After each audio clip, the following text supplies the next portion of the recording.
selesai. Sakit sekali. Tolong. Bertahanlah sedikit lagi.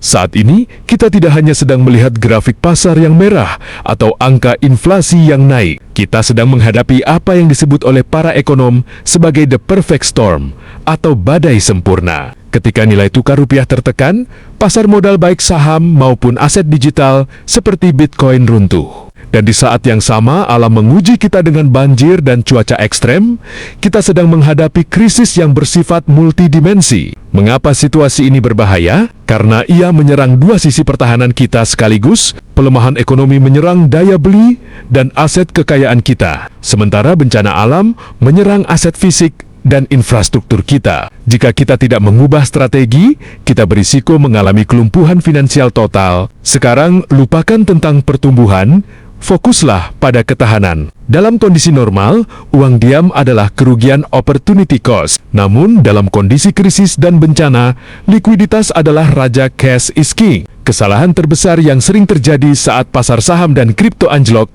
adalah mentalitas gambler untuk melakukan averaging down atau menangkap pisau jatuh dengan uang dapur. Ini fatal. Ketika banjir datang atau atap rumah bocor, Anda tidak bisa membayarnya dengan saham yang sedang nyangkut atau aset kripto yang tidak liquid. Anda butuh uang tunai cash. Maka, strategi memindahkan aset ke instrumen pasar uang atau deposito bukan tanda ketakutan, melainkan tanda kecerdasan taktis untuk menjaga solvabilitas. Kita harus bicara soal manajemen risiko fisik.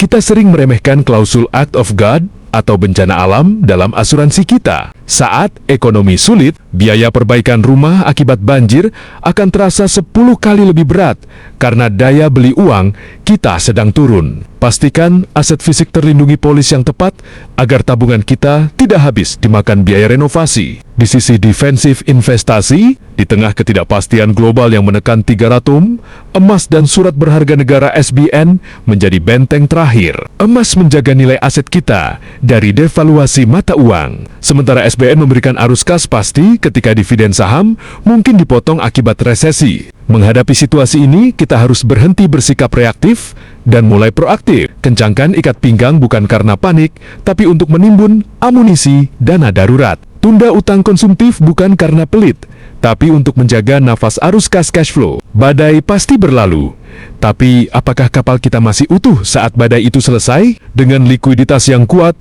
manajemen risiko bencana yang tepat, dan portofolio yang defensif, saya yakin kita tidak hanya akan bertahan, tapi keluar sebagai pemenang yang lebih tangguh. Terima kasih. Financial Planner Adi Hendrajaya.